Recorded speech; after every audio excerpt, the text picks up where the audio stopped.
ओम नमः शिवाय। मु ज्योतिर्विद रुद्रप्रसन्न महापात्र भुवनेश्वर ओडिशा कहूँ। मो संबंध अधिक जानापी मोर वेबसाइट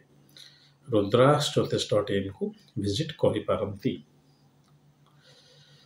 आज गोटे ज्योतिष बहुत रिलेवेंट एंड गोटे कॉमन लोक भी जानी शुणी पारे रत्न विषय कहवाक जाऊँगी।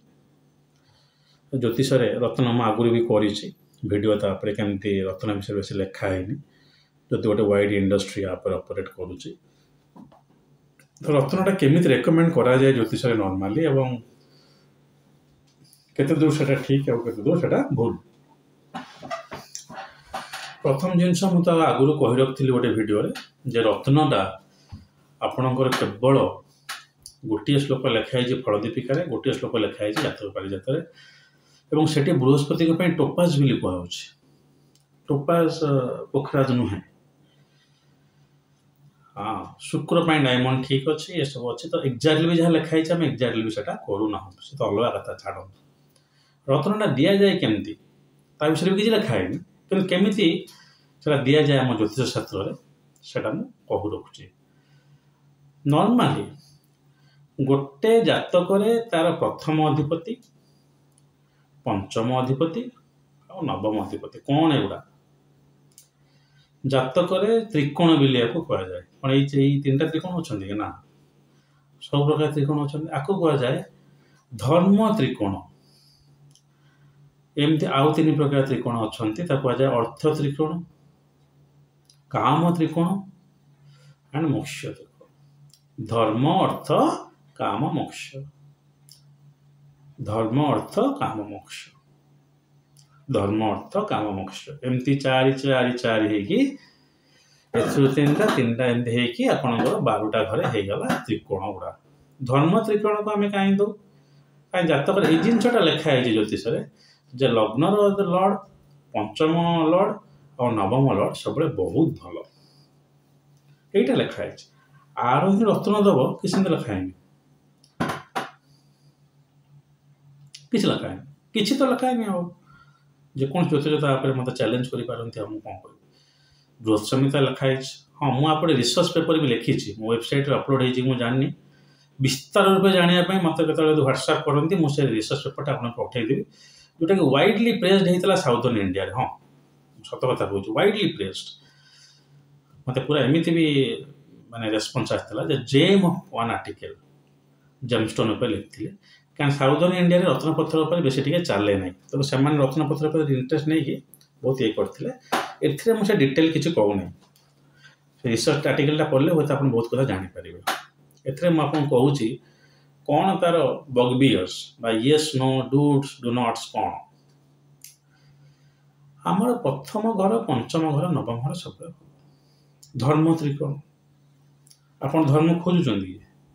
आप अर्थ त्रिकोण खोजुन ना कौटा 2 6 10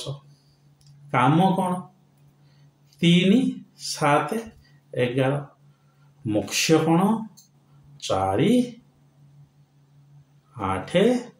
12 आज्ञा मोक्ष त्रिकोण 4टा। तेणु जो लोकटी मोक्ष पथर आगे जाऊँच गोटे सन्यासी हो कि जी भी हो तापाई ये मोक्ष त्रिकोण जेमस्टोन ही काम दब धर्म त्रिकोण दबनी बुझीपार। तो आमर नॉर्मली जेकोसी गोटे सांसारिक लोक आमको धर्म त्रिकोण बा फर्स्ट हाउस फिफ्थ हाउस और 9th हाउस जेमस्टोन रेकमेंड करा जाए जदिव गोटे लिखा जाए ना ताने कौन आम चतुर्थ घर सप्तम घर आउ दशम घर त्रिकोण पर जदि किसी भल घर थाए जातक घर मैंने भाव सी है केन्द्र त्रिकोण अधिपति ना केन्द्र अधिपति। आपण बुध लग्न गुड़ा देखु बृहस्पति लग्न गुड़ा देखु बुध लग्न रे बृहस्पति सप्तम अधिपति मिथुन रे सप्तम अधिपति है धनु कन्या रे सप्तम अधिपति है मीन ये भी है सप्तम अधिपति खाली कौन सप्तम कि सप्तम चतुर्थ अर्थात ये लग्न गुड़ाक बृहस्पति बुध लग्न केन्द्र अधिपति हो गले जोटा कि भल जातक गोटे अच्छे केन्द्र अधिपत्य दोष तापर गोटे वीडियो करिया जदि गोटे भल माने भल ग्रहटे सेटा दीटा जाक केन्द्र स्वामी होइकी केन्द्र रे अवस्थान करुथाए ताले सेटा को केन्द्र अधिपति दोष कहती खाली केन्द्र स्वामी हो जाए केन्द्र न रहा किसी असुविधा ना केन्द्र स्वामी त्रिकोण बसला भल होगा केन्द्र स्वामी हो केन्द्र रहीगला तार केन्द्र अधिपतित्व बहुत होता गोटे तार गुण नष्ट हो जाए बोली कहते जोटा कि गोटे बहुत प्रोक्सी प्रिंसिपल एक्यूरेट जदिव नुहे बट काम करे कारक भावना साय भाया नुहे तेणु केन्द्र अधिपति जी है तार रत्न कण आम दे पार नहीं कि बृहस्पति बुध विवाह और कर्म हो गला बेलू बुध बृहस्पति हो गला विवाह और कर्म अर्थात त्रिकोण अधिपतित्व न थी कि भी आपण रत्न दे पारे कारण दीटा तो केन्द्र लॉर्ड है किंतु सब से गोटे कथा मन रखिए जदि से ग्रहटा भल जगार नर्थात 6 8 12 6 घरे ग्रह उच्च भी था 8 घरे ग्रह उच्च भी था दिया ना सेमती गोटे लिखा जाए कि प्रैक्टिस कर देखा से हाउस गुड़ा एक्टिवेट हो जाए भल तो केन्द्र अधिपतित्व रखुवा जो गोटे ग्रहर डुआल लॉर्डशिपटा केन्द्र हो जाए आप भी जेमस्टोन दे पारे किसी असुविधा ना किसी ज्योतिष दिखते भी कहते ये जेमस्टोनटा पिंधे बाहागर पर ओल्लैदे अर्थात जो धर्म त्रिकोण एटा नुहे आपको कम दबनी किंतु से मिथुन लग्न क्षेत्र में हो गला धर्म तार बह कर्म दुटा जाक रेगुलेट कला बृहस्पति तेणु से पिंधो से असुविधा कौन आज पोखराज पिंधार से बुद्ध बृहस्पति शत्रु शत्रु ना जदि बृहस्पति केन्द्र अधिपतित्व करुए त्रिकोण में बसताए तेल आप रत्न तक दे पारती जदि बृहस्पति षडबल पावरफुल न था पावरफुल अच्छे किसी दरकार नहीं जहाँ तार रिक्वायर्ड रूप भाव बृहस्पति मनकर 6 रूप जो तार अच्छी तार दरकार नहीं रत्नता खाली आप 1 5 और 6 अधिपतित्व हो गले हम ना जो केन्द्र अधिपति रोचंती गोटे प्लानेट जो केन्द्र दीटा केन्द्र खूब भल ग्रह कारण ये दीटा केन्द्र अधिपतित्व कर गला द्वितीय जिनस मुख्य क्षेत्र में खेले जिनस लागू है 2 6 10 अर्थ त्रिकोण कहुए ये अर्थ माने आपणकर होगला पैसा जदि गोटे प्लानेट यही सब यही द्वारा रूल कर जो प्लानेटा द्वितीय भाव दशम भाव षष्ठ भाव डुआल लॉर्डशिप थी सागे षष्ठ सहित आ गोटे आ सहित आ गोटे थी आपड़ दे पारे से लोक को जू इज आफ्टर मनी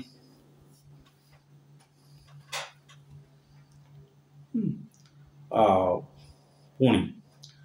कर्म त्रिकोण शिव काम त्रिकोण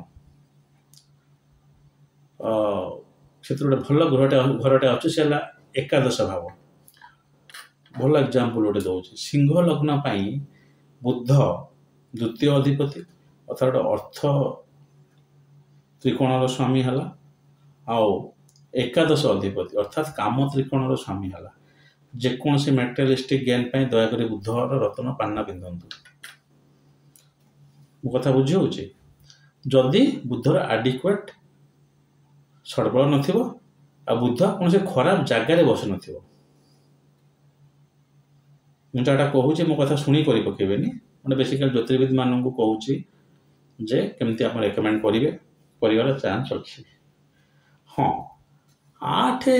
12 घर अधिपतित्व रखुथ गोटे किसी मात्रा तृतीय भी थर्डटा भी बिल्कुल भल घर कहुए आम ज्योतिषशास्त्र आजिका डेट मुझे तृतीय घर अष्टम घर द्वादश घर को आप खराब धरतु ଷଷ୍ଠ ତ ଛାଡ଼ନ୍ତୁ କମ୍ପିଟିସନ୍ ନ କର ଷଷ୍ଠ ଯଦି ଷ୍ଟ୍ରଙ୍ଗ ନାହିଁ ସେ ଆଇଏଏସ୍ ହେଇପାରିବନି ନା ଆଇଏଏସ୍ ମୁଁ କହୁନି ଯେ ଖାଲି ସେଇ ଗୋଟିଏ ଚାକିରି ମାନେ ମୁଁ କହୁଛି ଗୋଟେ ହାଇଲି କମ୍ପିଟେଟିଭ୍ ଜବ୍ ସେଟା ତେଣୁ ଷଷ୍ଠ ନଥିଲେ ହୋଇପାରିବନି ତ ସେ ଦୃଷ୍ଟିରୁ ମୁଁ କହି ରଖୁଛି ଯେ ଆପଣ ଏଇଭଳିଆ ଦେଖିବେ ଯେ ଖାଲି ଧର୍ମ ତ୍ରିକୋଣର ସ୍ୱାମୀ ନା ଅର୍ଥ ତ୍ରିକୋଣର ସ୍ୱାମୀ କାମ ତ୍ରିକୋଣର ସ୍ୱାମୀ ନା ମୋକ୍ଷ ତ୍ରିକୋଣର ସ୍ୱାମୀ ଆଉ ସେ ଲୋକର ଦରକାର କ'ଣ ସେ ଅନୁସାରେ ଆପଣ ଦେଇପାରିବେ ଖାଲି କେନ୍ଦ୍ର ଗୁଡ଼ାକର ସ୍ୱାମୀ ଦେଇପାରିବେ କିନ୍ତୁ ଜେମ୍ଷ୍ଟୋନ୍କୁ ନେଇକି ବିଲକୁଲ ବିଶେଷ ରିସର୍ଚ୍ଚ ହେଇନି ଖାଲି ଗୋଟେ ଶ୍ଲୋକ ଲେଖା ହେଇଛି ମୋଷ୍ଟଲି ଗୋଟେ କ୍ରିଷ୍ଟାଲ ଥେରାପି ଏବେ ଚାଲିଛି ଆମର ବହୁତ ଗୁଡ଼େ ଜାଗାରେ ଗୋଟେ ପଥର ପାଣି ପିଇବା ପଥରଟାକୁ ମୁଣ୍ଡ ଉପରେ ରଖିବା ପଥର ଗୋଟେ ମାଳିଟେ ପିନ୍ଧିବା ଦେହ ଆଉ ମନ ପାଇଁ ବହୁତ ଭଲ ଇମ୍ପାକ୍ଟଟା ସେ ଦିଏ ତ ସେଇଟା ଗୋଟେ ଥେରାପି ହିସାବରେ ବି ଯେହେତୁ ଯାଉଛି ତେଣୁ ଆମକୁ ଟିକେ ଲିବରାଲ ହେବାକୁ ପଡ଼ିବ ଜେମ୍ଷ୍ଟୋନ୍ ରେକମେଣ୍ଡେସନରେ ଯଦି ଖାଲି ତୃତୀୟ ପଞ୍ଚମ ନବମର ଆପଣ ଦେଇଦେବେ ପ୍ରଥମ ପଞ୍ଚମ ନବମର ଦେଇଦେବେ ତାହେଲେ ସେଟା ସବୁଠୁ ଭଲ କିନ୍ତୁ ଏଇ ଯେଉଁ ଜିନିଷ ମୁଁ ଏକ୍ଜାମ୍ପଲ୍ ଦେଲି ଏଠି ବି ଆପଣ ଗ୍ରହର ସ୍ୱଡ଼ବଳ ଦେଖିକି ଆଉ ତାର ପ୍ଲେସମେଣ୍ଟଟାକୁ ଦେଖିକି ଯେକୌଣସି ଗୋଟେ ଗ୍ରହ ଯଦି ଏଇ 8 କିମ୍ବା 12ରେ ଅବସ୍ଥାନ କରିଥାଏ ସିଏ ଆପଣଙ୍କ ରୋଗ ଆଉ ହସ୍ପିଟାଲାଇଜେସନ କାରକ ହେଇଗଲେ ଅସୁବିଧା ହଁ ଯେଉଁ ଲୋକଟି ସନ୍ନ୍ୟାସୀ ତା ପାଇଁ ହୁଏତ 12th ହାଉସ୍ଟା ଖୁବ୍ ଭଲ ବା ରହିବା ସାଧନା କରିବା କୌଣସି କେବଳ ତାପରେ ଭିଡ଼ିଓ କରିବା ଏସୋଟରିକ୍ ଆଷ୍ଟ୍ରୋଲୋଜି କ'ଣ ଇଂଲିଶରେ କରିଛି ଆଉ କରିନି ତେଣୁ ରତ୍ନରେ ଏଇ ଯେଉଁ କେତେଟା କ'ଣ ମୁଁ ଯେମିତି କହେ ବିଡ଼ମ୍ବନା ଅଛି ତାକୁ ଟିକେ ଆଗକୁ ଯାଇକି ଏଭଳିଆ ରତ୍ନ ରେକମେଣ୍ଡେସନ୍ ଆପଣ କରିପାରିବେ କିନ୍ତୁ ବଳାବଳ ବା ଷଡ଼ବଳ ଦେଖିବେ ଆଉ ତାର କେଉଁଠି ସେ ଗ୍ରହଟା ପୋଜିଟ୍ କରୁଛି that is very much important ଯେଉଁ ଘରେ ଯେଉଁ ଭାବରେ ଯେଉଁ ଗ୍ରହଟି ଅବସ୍ଥାନ କଲା ସେଇ ଭାବ ପାଇଁ ସେ ରୋଲ୍ କଲା ତାର ଟେକ୍ ଓଭର ସେ ନେଲା ତେଣୁ ସେଇ ଦୃଷ୍ଟିରୁ ଆପଣ ତାର ପୋଜିସନଟାକୁ ଦେଖିବେ ଆଉ ମନେ ରଖିଥାନ୍ତୁ ଦଶା ସମୟରେ ହିଁ ଗୋଟେ ରତ୍ନ ପିନ୍ଧିଥାନ୍ତୁ ନ ପିନ୍ଧିଥାନ୍ତୁ ଫଳଟା ମିଳିବ ଆଗରୁ ବି କହି ରଖିଥିଲେ ଏବେ ବି କହି ରଖୁଛି କୌଣସି ଜ୍ୟୋତିର୍ବିଦ ଯଦି କହୁଛନ୍ତି ଯେ ଆପଣ ରତ୍ନ ପିନ୍ଧି ଦିଅନ୍ତୁ ଆପଣଙ୍କର ବିବାହ ହେବାର ଅଛି ଆଉ 2 ବର୍ଷ ପରେ ଦଶା ଅନୁସାରେ ଆପଣ ଗୋଟେ ରତ୍ନ ପିନ୍ଧନ୍ତୁ ଆପଣଙ୍କର ଏବେ ବିବାହ ହେଇଯିବ ଏଇଟା ସମ୍ପୂର୍ଣ୍ଣ ମିଛ ମୋତେ ଜଣେ ଏମିତି ଜ୍ୟୋତିଷ କହିଥିଲେ ଭଲ ଜାନେମାନେ ଜ୍ୟୋତିଷ ଯଦିଓ ସୋ କଲ୍ଡ ଟିଭି ଆଷ୍ଟ୍ରୋଲୋଜର ଆଉ ତେଣୁ ନାଁଟା ନେବା ଠିକ୍ ହେବନି ଯେ ଆପଣଙ୍କର ଏଇ ଜିନିଷ ଡେରିରେ ହେବାର ଅଛି ଆପଣ ଏଇ ପଥରଟା ପିନ୍ଧି ଦିଅନ୍ତୁ ସାଙ୍ଗେ ସାଙ୍ଗେ ହେଇଯିବ ଏଇଟା ସମ୍ପୂର୍ଣ୍ଣ ଭୁଲ ଜେମ୍ଷ୍ଟୋନ୍ ପିନ୍ଧନ୍ତୁ ନ ପିନ୍ଧନ୍ତୁ ସେ ତ ପର କଥା ଫଳ ଦଶା ନ ଆସିଲା ଯାଏଁ ଆସିବ ନାହିଁ ତେଣୁ ଏଭଳିଆ ମିସ୍ପ୍ରେସ୍କ୍ରିପସନ୍ଟା ଠିକ୍ ନୁହେଁ ଆଉ ଭୁଲ ହଁ ଯେଉଁ ଗ୍ରହଟା ଆପଣଙ୍କ ପାଇଁ ଭଲ ତାର ରତ୍ନ ପିନ୍ଧୁଛନ୍ତି ତାର କେତେବେଳେ ପ୍ରାଣଦଶା ପଳେଇ ଆସିଲେ ସୂକ୍ଷ୍ମଦଶା ପଳେଇ ଆସିଲେ ଆପଣ ଟିକେ ଭଲ ରେଜଲ୍ଟ ପାଇଯିବେ ପଳେଇବେ କ'ଣ ତାର ମହାଦଶାକୁ ଅପେକ୍ଷା କରି ବସିବେ ନା ଅନ୍ତରକୁ ଅପେକ୍ଷା କରିକି ବସିବେ ସେଇ ଗ୍ରହର ପ୍ରାଣ ସୂକ୍ଷ୍ମ ହେଇକି ଚାଲୁଥିବ ତାର ଫଳଟା ପାଇବା ପାଇଁ ଆମେ ନର୍ମାଲି ଗୋଟେ ଭଲ ଗ୍ରହ ଦେଇପାରିବା ଥାର୍ଡ ପ୍ରପୋଜିସନକୁ ମୁଁ ଆସୁଛି be very careful listen to me ଗୋଟେ ଜାତକରେ ଗୋଟେ ଗ୍ରହଟେ ଖୁବ୍ ଭଲ କି ପୋଜିଟେଡ୍ ହେଇକି ଅଛି କିନ୍ତୁ ବର୍ଗୋତ୍ତମ ଅଛି କ'ଣ ଅଛି ବର୍ଗୋତ୍ତମ ଥିବା ଗ୍ରହଟି ଜାତକରେ ଗୋଟେ ଉଚ୍ଚ ଗ୍ରହ ଭଳିଆ କାଉଣ୍ଟ କରାଯାଏ ବର୍ଗୋତ୍ତମ ମାନେ ଜ୍ୟୋତିଷମାନେ ତ ବୁଝିପାରୁଥିବେ ମାନେ ବିଭିନ୍ନ ବର୍ଗ କୁଣ୍ଡଳୀରେ ସେ ଲଗ୍ନରେ ଯାହା ଥିବ ସେଟାକୁ ମେଣ୍ଟେନ୍ କରୁଥିବ ଲଗ୍ନରେ ମନେକର ବୁଧ ଅଛି ସିଂହ ଘରେ ସେ ନବାଂଶରେ ସିଂହରେ ଥିବ ଦଶାଂଶରେ ସିଂହରେ ଥିବ ନହେଲେ ଦେଶଣରେ ସିଂହରେ ଥିବ ନହେଲେ ଆପଣଙ୍କର ସପ୍ତାଂଶରେ ସିଂହରେ ଥିବ ଏ ବିଭିନ୍ନ ବର୍ଗ କିନ୍ତୁ ଲଗ୍ନ ନବମଂଶଟାକୁ ନର୍ମାଲି ଆମେ ଦେଖିକି କହୁ ଯେତେ ଏମିତି ବର୍ଗୋତ୍ତମ ହେଇଗଲା ତା ପାୱାରଟା ସେତେ ବଢ଼ିଯିବ ଗୋଟେ ସୌମ୍ୟ ଗ୍ରହ ବୃହସ୍ପତି କିମ୍ବା ଶୁକ୍ର ଯେଉଁଟା ନ୍ୟାଚୁରାଲି ମାନେ ବହୁତ ନୈସର୍ଗିକ ରୂପେ ବହୁତ ଶୁଭ ସେମାନେ ଯଦି ଗୋଟେ କେନ୍ଦ୍ରର ଅଧିପତିତ୍ୱ ରଖୁଛନ୍ତି ଖାଲି କେନ୍ଦ୍ରର ହଁ ତ୍ରିକୋଣ ବି ନ ହଉ ଏବଂ କେନ୍ଦ୍ର ସହିତ गोटे कौन सी उपचय घर तो 2 धरी नियंतु 3 धरी नियंतु हाँ कि से 11 धरी नियंतु यही घर अधिपतित्व करूथांती ताहले भी सेमान रत्न आपण देई परिबे कंडीशन सप्लाई कौन से भल जगह बसथिबा और सड़बड़ नथिबो यदि सड़बड़ अच्छी ताहले कि दरकार नहीं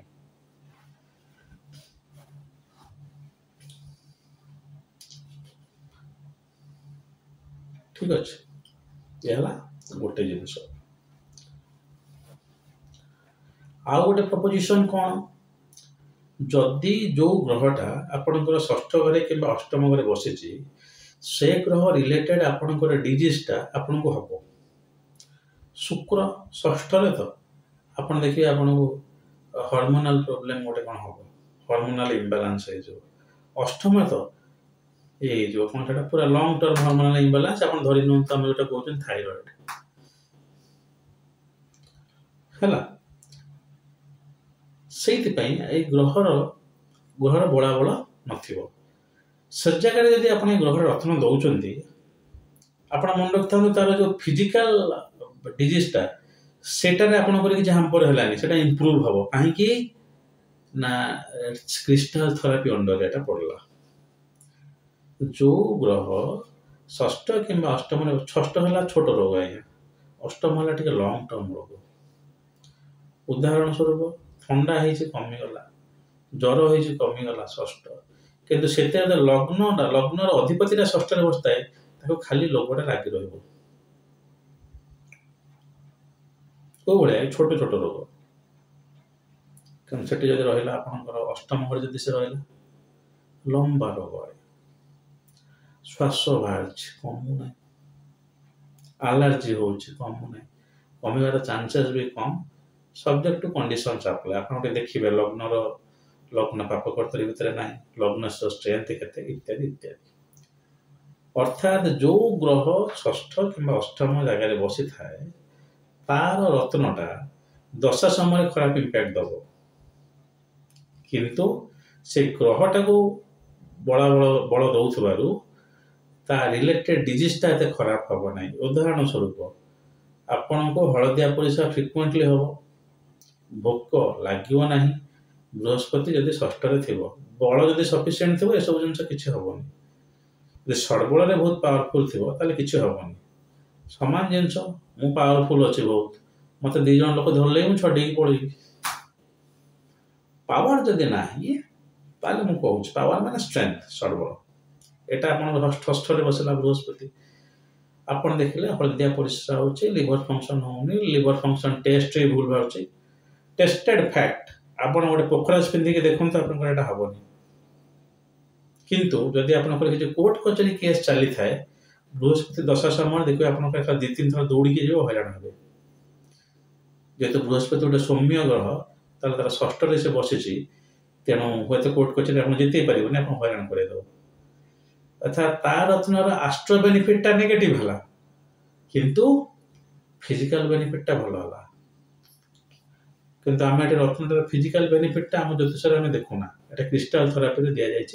तेणु आम से अलाउ करना किंतु ये सब मन रखता जो ग्रह रत्न आप पिंधुंट तार रिलेटेड डिजीजटा टी आप रेगुलेट हो पूरा आपणकर जदि स्किन प्रोब्लेमटा रोचे स्किन छाड़ी दिखाँ एलर्जी जो जिनसा रोचे मन श्वास कथा कहते लंग्स से आम आलर्जेंस गुड़ा राहु नहीं लंग्स टाक बुध राहु बुध प्लस षष्ठ अष्टम के रिलेटेड थे ये आसला D1 नुहे D9 रे भी नवांश कि पाना पिंधुंट आपण को टिके श्वास रिलीफ मिल कि गोटे जेड्र माड़ी पकाउंट टिके श्वास रिलीफ मिल कि दशा समय ठीक फल दबनी षष्ठ कि अष्टम बस से प्लानेट मो कथा बुझीपारे जदि हेल्थ इम्प्लिकेशन हेल्थ गोटे क्या मेडिकल एस्ट्रोलोजी आम रत्न यूज करुचु ताले आम दशाटा को देखिए देखिए से ग्रह दशा आसे ना खाली हेल्थ आम दौचु एटा पिंधि हम दशा आसला समय ओल्ले दे हम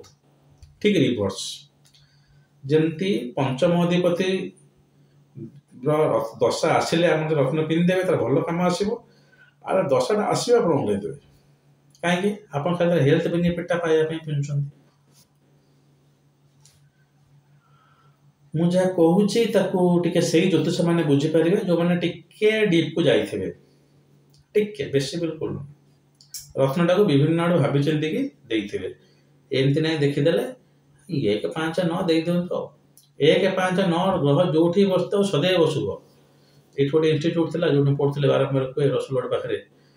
ଏତେ ବିଚକ୍ଷଣ ସେଠି ଫ୍ୟାକଲ୍ଟି ସେ ହିଁ କହୁଥିଲେ। ମୁଁ ତାଙ୍କୁ ସ୍ପଷ୍ଟ ଡିଫାଇ କଲି ଏବଂ I left that institute. Not only ମି, ମେନି ଲେଫ୍ଟ, ବଟ୍ ଏଇଭଳିଆ କାହିଁକି ଅଜ୍ଞାନ। ଏକ ତ କୋଉଠି ଲେଖାଯାଏ ନାହିଁ 1 5 9 ଦିଅ ବୋଲି, ସେଟା ଆମେ ଦଉଛୁ କାହିଁକିନା ଆମେ ଦେଖୁଛୁ ସବୁଠୁ ଭଲ। ସେଇ ପର୍ସପେକ୍ଟିଭରୁ ମୁଁ କହୁଛି କେନ୍ଦ୍ରରେ ବି ଦିଅନ୍ତୁ, ସେଇ ପର୍ସପେକ୍ଟିଭରୁ ମୁଁ କହୁଛି 2 ଆଉ 11 ଲର୍ଡସିପ୍ ଥିଲେ ବି ଦିଅନ୍ତୁ, କାହିଁ ଦଉନାହାନ୍ତି। ସିଂହ ଲଗ୍ନ ପାଇଁ ଯଦି ବୁଧଟା ଭଲ ପୋଜିସନରେ ଥାଇକି ଦୁର୍ବଳ ଅଛି, ପାନା ଆଗ ଦିଅନ୍ତୁ। କେତେବେଳେ ଲଗ୍ନ ସ୍ପେସିଫିକ୍ କୋଉ କୋଉ ରତ୍ନ ଆପଣ ଦେଇପାରିବେ ମୁଁ ସେଟା କହିବି କେତେବେଳେ, ଟିକେ ପ୍ରେଜେଣ୍ଟେସନ ହେଲେ ଭଲ ହବ। ମକର ଲଗ୍ନ ପାଇଁ ଆପଣ ଏଟାକୁ ପ୍ରେଜେଣ୍ଟ ବି କରୁଥିଲି ଯେ ସୂର୍ଯ୍ୟ ଯଦି ଉଚ୍ଚ ହେଇକି ବସିଥାଏ କୋଉଠି ନା ଚତୁର୍ଥ ଘରେ ବସିକି ଦେଖୁଥିବ କୋଉଠିକି କର୍ମ ଭାବକୁ ଅର୍ଥାତ୍ ତୁଳାକୁ, କିନ୍ତୁ ସ୍ୱାମୀ ହେଲା କଣ ଅଷ୍ଟମ। ମକର ଲଗ୍ନ ପାଇଁ ଅଷ୍ଟମ ଅଧିପତି ହେଇଗଲା ସୂର୍ଯ୍ୟ, କିନ୍ତୁ ଉଚ୍ଚ ହେଇଗଲା। ତା ସୁଫଳ ସେ କଣ ଦବ? ସୁଫଳ ହେଲା ଆପଣ ଯଦି କିଛି ଯାତ୍ରା କରୁଛନ୍ତି, ଅଷ୍ଟମ ଘରରୁ ଦେଖା ହେଲା ଟିକେ ଯାତ୍ରା କରୁଛନ୍ତି, ଯାତ୍ରା ସଫଳ ହେବେ। ଚତୁର୍ଥ ଘରେ ଆପଣ ବସିଛନ୍ତି, ଫ୍ୟାମିଲିକୁ ନେଇ ଖାଲି ଟ୍ରାଭେଲ କରିବାକୁ ଆପଣ ଭଲ ପାଇବେ। ଅଷ୍ଟମ ହେଲା ଗୋଟେ ହାଉସ୍ ଅଫ୍ ସିଦ୍ଧି ବା ସ୍ପିରିଚୁଆଲିଟି। ସେଠି ଯେତେବେଳେ ଆପଣ ଘରେ ବସିକି ସାଧନା କରିବେ ଆପଣଙ୍କ ଫ୍ୟାମିଲି ଆପଣଙ୍କୁ ସପୋର୍ଟ କରିବେ। ତ ଟପିକଟା ଥିଲା ଗୋଟେ ଏମିତି ଯେ ସେ ଲୋକ ପିନ୍ଧି ପାରିବ କି ରୁବି? ସେ ଲୋକ ରୁବି ପିନ୍ଧି ପାରିବ କି? ଯଦି ତାହାର କିଛି ଗୋଟେ ଲଙ୍ଗ ଟର୍ମ ରୋଗ ନଥାଏ ତାହେଲେ ସେ ପିନ୍ଧିପାରିବ। ଏଠି ଆପଣ ଭାବିଦେବେନି ଯେ ଅଷ୍ଟମେଷ ସୂର୍ଯ୍ୟ ଆପଣଙ୍କୁ ସେ ରୋଗ ଦେବାର ଅକ୍ଷମ ହବ, ନା ଦବ। ସୂର୍ଯ୍ୟକୁ ଅଷ୍ଟମେଷର ଦୋଷ ଲାଗେ ନାହିଁ କୁହାଯାଏ, ଆପଣ ଜାଣିଥିବେ। ଚନ୍ଦ୍ରକୁ କିନ୍ତୁ ଲାଗିଯିବ? ନାଇଁ, ସେମିତି ନାହିଁ। ଯେହେତୁ ଏମାନେ ଗୋଟିଏ ଗୋଟିଏ ଘରର ଅଧିପତିତ୍ୱ କରନ୍ତି, ତେଣୁ ଏମାନଙ୍କୁ ଯଦି ଗୋଟେ ଦୋଷ ଯଦି ହେଲେ, ମନେକର ସେଇ ସିଂହ ଲଗ୍ନ ପାଇଁ ବୃହସ୍ପତି ହେଲା ଆପଣଙ୍କର ଅଷ୍ଟମ ଅଧିପତି ବି ପଞ୍ଚମ ଅଧିପତି ବି, ତାକୁ ତ ଅଷ୍ଟମେଶ୍ୱର ଦୋଷ ଲାଗିଲା ନାହିଁ, ପଞ୍ଚମ ଅଧିପତି ହେଇଗଲା ବି। ସୂର୍ଯ୍ୟ ଅଷ୍ଟମ ଅଧିପତି,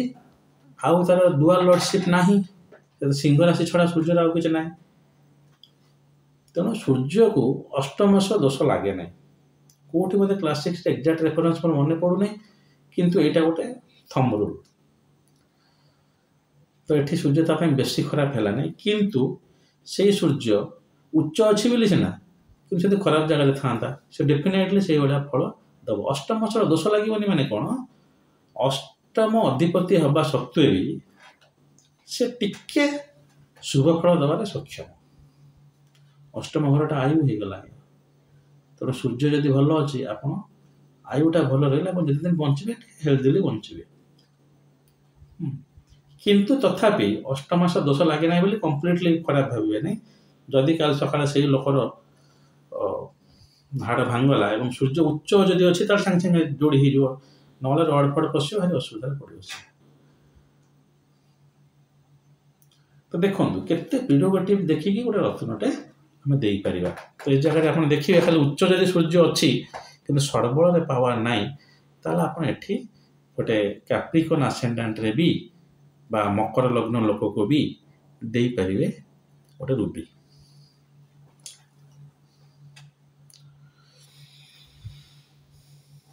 ରାହୁ ଆଉ କେତୁଙ୍କର ରତ୍ନକୁ ନର୍ମାଲି ଆଭଏଡ କରିବେ। ରାହୁ ଆଉ କେତୁଙ୍କ ରତ୍ନକୁ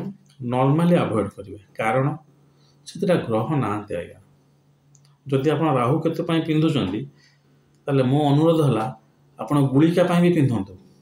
ଆପଣ ଯମଘଣ୍ଟକ ପାଇଁ ବି ପିନ୍ଧନ୍ତୁ। ଛୋଟ ଗୋଟେ ଉପଗ୍ରହ, ବୃହସ୍ପତିର ଉପଗ୍ରହ ଯମଘଣ୍ଟକ, ବୁଧର ଉପଗ୍ରହ ଅର୍ଦ୍ଧପ୍ରହର, ଆପଣ ସେମାନଙ୍କ ପାଇଁ ବି ରତ୍ନ ପିନ୍ଧନ୍ତୁ। ଏଗୁଡ଼ାକର ଯଦି ଫିଜିକାଲ ଏକ୍ଜିଷ୍ଟେନ୍ସ ନାହିଁ, ସେଥିପାଇଁ ରାହୁ ଆଉ କେତୁ ରତ୍ନକୁ ଧାରଣ ନ କରିବା ଭଲ। फिजिकल एक्जिस्टेंस नहीं मैग्नेटिक फील्ड हम से ग्रहर रश्मि आसो ता भीतर को जीव इत्यादि इत्यादि अर्थात फिजिकल एक्जिस्टेंस नहीं से ग्रहर आपण क्या आड्रेस करके से रत्न दौरान जड़े पंजाब एस्ट्रोलोजर थे नाटा मोर मन पड़ूनी सी देखाई मोर भी तो सब बड़े प्रमोट करते राहु केतु को रत्न कहीं पिंधे ना से दुटा ग्रह ना किंतु शास्त्र लिखाई राहु गोमेद केतु तो वैदुर्य लिखाई कि मन पड़ूनी बट गोटे कौन पत्थर लिखाई नवग्रह पर 9टा पत्थर लिखाई मॉडर्न रिसर्च अनुसार केतु आउ राहुंकर रत्न पत्थर न पिंधिया भल रुद्राक्ष आम रुद्राक्ष प्रमोट कर ना रुद्राक्ष तो राहु केतु सेमती किसी ना मोटे गणेश देखिए कौन केतु राहु रुद्राक्ष आपको कौन देवी मत एथर भाविया पड़ुଛି राहु है गोटे राक्षस तो केमी मुझे कोरिलेट कर रुद्राक्ष दे मुझे जापारे 8 राहु 9 केतु एटा सहित भूल रिकमेंडेसन छाड़ू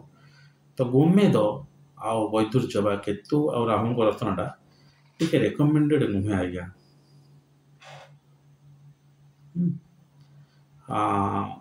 जदि राहु आउ केतु आप त्रिकोण में बसता केन्द्र में बसता कौन से ग्रह सहित युक्त होगी बसता जुक्ति भी पुणी गोटे काम दब राहु केतुंकर जुक्तिटा कहीं गोटे एस्ट्रोनॉमिकल पॉइंट दृष्टि किंतु किसी ना ताहले आप भाविक हूँ तो दे पारती कारण दशा समय केतु ता फल सहित जो ग्रह सहित युक्त होगी बस फल भी टी दब भल ग्रहटे होता आप दे पारती किंतु टिके राहु केतु रत्न को बी केयरफुल कारण से नेचुरल कारकत्व जब मुझे देखी राहु करप्शन आ केतु है वैराग्य दिटा जाक कम्प्लीटली एक्सट्रीमली अपोजिट राहु है मिछ केतु है सत्य किए मिनमिंगलिंग ना माने मिछ गोटे राहु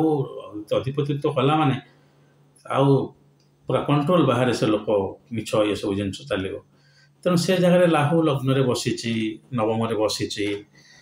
रत्न दबा अपेक्षा अधिपति रत्नटा दिंतु राहुर गोमेद और केतुर वैदुर्य रत्न टिके रेकमेंडेड नुहे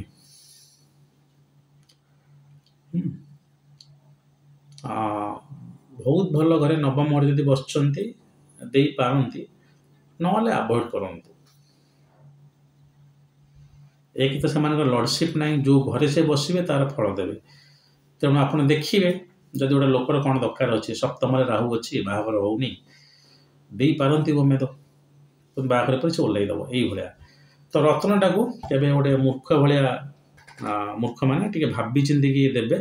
1 5 और 9 रत्न जो आप देवे एमती कौन सी जगह लिखाई ना लोकंर आवश्यकता देखिए आप देवे जार सेमती कहली जो मकर शिव मीन आउ धनु आउ मिथुन आउ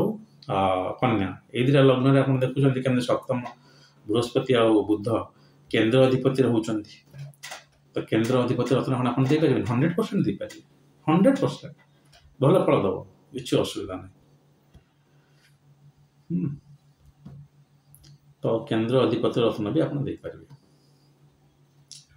उपरत्न पड़े के वीडियो करवा तो ये वीडियोर उद्देश्य था जे रत्न आप केते प्रकार दे पारे जदि आउ कौन ज्योतिर्विद आउ भिन्न प्रकार रत्न कौन डिफरेंट प्रिंसिपल को धरिक आगे मत जनइबे कारण बही रे विषय कौन लिखा ही ना काली सकाल जब मुझे गोटे जिन आरंभ कली नाई मु 2 6 आउ 10 रत्नटा देवी कारण मत अर्थ त्रिकोणटा ठीक लगुच नो बडी कैन क्वेश्चन मी कई मत क्वेश्चन करें ना कहीं जोटा जिनसा मुझे कहली ऑथेंटिकली बही रे कोठी लिखा जाऊ ना केन्द्र अधिपति हूँ गोटे ग्रह 2टा केन्द्र लॉर्डशिप नौ से जगह में दे पारि 100% दे पारि केन्द्र तो भल ग्रह बोली कहुई क्लासिक्स तेरे मोर आइडिया नहीं कन्फ्यूज करिया मो आइडिया है से जो 1 5 9 ठारू जदि रत्नपत्र आप दौरान टिके आग को चलतु से अटकु ना केन्द्र एटलिस्ट दिंतु 2 आउ 11 भाव अधिपतित्व जो ग्रह रखी दिंतु 2 कि 11 धन जो मैंने चाहते 2 कि 11 अधिपतित्व रखी आउ गोटे ता भर सिंगल लॉर्डशिप अच्छी ତା ସହିତ ଗୋଟେ କେନ୍ଦ୍ରର ଅଧିପତିତ୍ୱ ଅଛି, ତାକୁ ବି ଦିଅନ୍ତୁ। ଖାଲି ଯେ ତ୍ରିକୋଣର ଅଧିପତିତ୍ୱ ଆପଣ ଦେବେ ଆଉ ଦେବେନି, ଅନ୍ୟ ଗ୍ରହ ଗୁଡ଼ାକ ସେମିତି କିଛି ମାନେ ନାହିଁ। ଦେଲା ପୂର୍ବରୁ ଗ୍ରହର ଷଡ଼ବଳଟାକୁ ଦେଖୁଥିବେ। ଷଡ଼ବଳ ନ ଦେଖିକି ଯଦି ରତ୍ନ ଦିଆଯାଏ ସେଇଟା ଗୋଟେ ପ୍ରକାର ଭୂତ, ମାନେ ଲୋକ ପ୍ରତି ଡେଞ୍ଜର ହେଇପାରେ। ମଙ୍ଗଳ ଏକ୍ସଟ୍ରିମଲି ଷ୍ଟ୍ରଙ୍ଗ ଅଛି, ଆପଣ ରକ୍ତ ପ୍ରବଳ ପିନ୍ଧେଇ ଦିଅନ୍ତୁ, ଧଡ଼ିକି ଆକ୍ସିଡେଣ୍ଟ ହେଇଯିବ ତା ଦଶା ସମୟରେ, ଦଶା ନ ଆସିଲେ ହେବ। କ'ଣ ପାଇଁ? ସେ ପିଲାଟା ଏକ୍ସଟ୍ରିମଲି ରାଗିବ। କ'ଣ ପାଇଁ? ମଙ୍ଗଳ ବହୁତ ଷ୍ଟ୍ରଙ୍ଗ ଅଛି ଆଜ୍ଞା। ଆଉ କ'ଣ ଦେବେ? ଷଡ଼ବଳ ନ ଦେଖିକି କୌଣସି ଗ୍ରହର ରତ୍ନ ଆପଣ ଦେଇପାରିବେ ନାହିଁ। ଷଡ଼ବଳ ଭଲ ଅଛି, ରତ୍ନର କୌଣସି ଆବଶ୍ୟକତା ନାହିଁ। ଠିକ୍ ଅଛି, ହଉ ଆଜି ପାଇଁ ଏତିକି। ଆଶା କରେ ରତ୍ନ ଭିଡ଼ିଓଟା ବି ଲୋକଙ୍କୁ ଭଲ ଲାଗିବ। ମୁଁ ଟିକେ ଲମ୍ବା ଲମ୍ବା ଭିଡ଼ିଓ କରିବାର ଉଦ୍ଦେଶ୍ୟ ହେଲା ଯେଉଁମାନେ ସିରିୟସ୍ ଲିସନର ସେମାନେ ମୋତେ ଶୁଣନ୍ତୁ। ମୁଁ ଚାହୁଁନି ମୋତେ କି ଗୋଟେ କାଜୁଆଲି ରିଲ୍ ଭଳିଆ ଗଡ଼େଇ ଶୁଣିବା ପାଇଁ। ଅଛନ୍ତି ଆଜ୍ଞା, ବହୁତ ଅଛନ୍ତି, କାରଣ ମୁଁ ଦେଖୁଛି ମୁଁ ଓଡ଼ିଆ କଲା ପରେ ମୋର ସବସ୍କ୍ରାଇବର ବହୁତ ବଢ଼ୁଛନ୍ତି।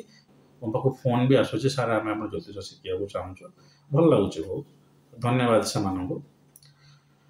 ଆଉ ଉଦ୍ଦେଶ୍ୟ ମୋର ଗୋଟିଏ, ମୁଁ ଯେଉଁ ଜିନିଷ ଜ୍ୟୋତିଷ ଉପରେ କରିଛି ତାକୁ ରାଜ୍ୟବାସୀଙ୍କୁ ଟିକେ ଜଣେଇ ଦେଇଥାଏ। ଯଦି ମୁଁ ଆଗରୁ ଜଣେଇ ଦେଇଥାନ୍ତି ତାହେଲେ ହୁଏତ ଏ ହେତୁବାଦୀ ଡିବେଟ୍ଟା ହେଇନଥାନ୍ତା। ଯେ ମୂର୍ଖ ଦଳେ କହୁଥିଲେ ଜ୍ୟୋତିଷ କେଉଁଠି ନାହିଁ, ଓଟା ସବୁ ବନ୍ଦ କରାଯାଉ, ଜାଣି ତ ନାହାନ୍ତି, ଆଇଡ଼ିଆ ନାହିଁ। ତାପରେ ବାକାଇଦା ବହି ବାହାରି ଯାଇଛି, ଜ୍ୟୋତିଷ ଦି ସୁପର ସାଇନ୍ସ ବୋଲି ଗୋଟେ ବହି ତାପରେ ବାହାରି ଯାଇଛି। ଏବେ ଆପଣ ଆମାଜନ ଖୋଜନ୍ତୁ ମିଳିବ। କିଛି ଜ୍ୟୋତିଷ ମାନେ ଓଡ଼ିଶାରେ ଯେଉଁମାନେ ଲେଖାଲେଖି କରୁଛନ୍ତି, ଆମର ମ୍ୟାଗାଜିନ୍ ଗୋଟେ ଓଡ଼ିଆରେ ବାହାରେ ଭାଗ୍ୟଲିପି, ସେମାନଙ୍କ ସାଙ୍ଗରେ ମୁଁ ଏଇଟା ସେୟାର କରିଥିଲି, କିନ୍ତୁ ସେମାନେ ଜିନିଷଟା ଯେତେ ସ୍ପ୍ରେଡ୍ ହେଉନି, ୟୁଟ୍ୟୁବରେ କଲେ ଟିକେ ଭଲ। ତେଣୁ ଖାଲି ଜାତକ ଦେଖିଦେଇ ଲୋକମାନଙ୍କ ପ୍ରୋବ୍ଲେମଟା କେମିତି ଗୋଟେ ସଲ୍ଭ କରିଦେଇ କିଛି ଗୋଟେ ଦୁଇ ପଇସା ରୋଜଗାର କରିଦେବାଟା କେବେ ବି ଜ୍ୟୋତିଷ ନୁହେଁ। ଜ୍ୟୋତିଷର ଉଦ୍ଦେଶ୍ୟ ହେଲା ଭଗବାନ ଆପଣଙ୍କୁ ଗୋଟେ ତୃତୀୟ ଆଖି ଦେଇଛନ୍ତି, ଯେଉଁ ଲୋକ ଆପଣଙ୍କ ପାଖକୁ ଆସୁଛି ଆପଣ ତାକୁ ଠିକ୍ ଗାଇଡ଼ କରନ୍ତୁ, ଆଉ ସେଇଟା ହେଲା ଆପଣଙ୍କର ଧର୍ମ। ପଇସାଟା ଆପଣଙ୍କର ବାଇ ପ୍ରଡ଼କ୍ଟ। ତ ରତ୍ନ, ରୁଦ୍ରାକ୍ଷ ଯାହାଟା ବି ଆପଣ ଦେଉଛନ୍ତି ତାର ଆପ୍ଲିକେସନ୍ ଉପରେ ଯେଉଁମାନେ ଆପଣ ଜାତକ ଦେଖାଉଛନ୍ତି ତାଙ୍କୁ ଜଣାନ୍ତୁ ଯେ ରତ୍ନ କିଣିଦେଲେ କିଛି ଗୋଟେ ଆପଣଙ୍କର ଭାଗ୍ୟଟା ଉଲ୍ଟି ଯାଉନାହିଁ, ଅଧିକ ଏକ୍ସପେକ୍ଟ କରିବେ ନାହିଁ। ହଉ, ଯଦି ଭିଡ଼ିଓଟି ଭଲ ଲାଗେ ମୋତେ ବାରମ୍ବାର ବି ସେଇ କଥା କହିବାକୁ ପଡ଼ୁଛି ଯେ ଦୟାକରି ସେୟାର କରନ୍ତୁ। ଆଉ ଲାଇକ୍, ସବସ୍କ୍ରାଇବ୍, ଡିସଲାଇକ୍ ଆପଣଙ୍କ ଉପରେ ଡିପେଣ୍ଡ କରେ। ହଁ, ମୁଁ ଡିସଲାଇକ୍ କରିବାକୁ ଆପଣଙ୍କୁ ଫୁଲ୍ ଲିବର୍ଟି ଦେଉଛି। ମୁଁ ଏତେ ସମୟ ବସି ଆପଣଙ୍କୁ ବୋର୍ କଲି, ଆପଣ ମୋତେ ଡିସଲାଇକ୍ଟା ବି କରିପାରିବେନି, 100% ଡିସଲାଇକ୍ କରିପାରିବେ। କିନ୍ତୁ ସେୟାରଟେ କରିଦେବେ ତାହେଲେ ବେଟର୍ ଟିକେ ହେବ। ବାକି ସବୁ ଜିନିଷ ଯେଉଁଥିରେ ଆପଣଙ୍କର ମୋର ସବସ୍କ୍ରାଇବର ବଢ଼ିବେ, ଲାଇକ୍ କଲେ ମୋତେ ପଇସା ମିଳିବ, ସେସବୁ ଜିନିଷକୁ ମୁଁ କହୁନି। ଦ୍ୟାଟ୍ ଇଜ୍ ୟୁଅର୍ ଚଏସ୍, ସେଇଟା ବାଇ ପ୍ରଡ଼କ୍ଟ ହେଇପାରେ ମୋ ନଲେଜର, କିନ୍ତୁ ପ୍ରାଇମା ଫେସି ହେଲା କି ମୁଁ ଯେଉଁ ରିସର୍ଚ୍ଚଟା କରିଛି ଆପଣଙ୍କ ଆଗରେ ପ୍ରେଜେଣ୍ଟ କରୁଛି। ହଉ, ଆଜି ପାଇଁ ଏତିକି। ଯଦି ମହାଦେବ ଚାହାନ୍ତି ଆଉ ଗୋଟେ ଭିଡ଼ିଓ ନେଇ ଖୁବ୍ ଶୀଘ୍ର ଆପଣଙ୍କ ପାଖରେ ଉପସ୍ଥିତ ହେବି। ଆଉ ଏବେ ଯେହେତୁ ନୂଆ ନୂଆ ପଢ଼ୁଛି ସେଥିପାଇଁ ଟିକେ ବହୁତ ଅଧିକ ଭିଡ଼ିଓ ଦେଉଛି। ଭବିଷ୍ୟତରେ ଯଦି ମୁଁ ବଞ୍ଚିଥାଏ କିମ୍ବା ସୁସ୍ଥ ଥାଏ ଆଉ ଟିକେ ଗ୍ୟାପ୍ରେ ଭିଡ଼ିଓ ମୁଁ ଆପଣଙ୍କ ପାଖରେ ଦେବି। ହଉ, ମହାଦେବ ଆପଣମାନଙ୍କୁ ଭଲରେ ରଖନ୍ତୁ। ଓମ୍ ନମଃ ଶିବାୟ।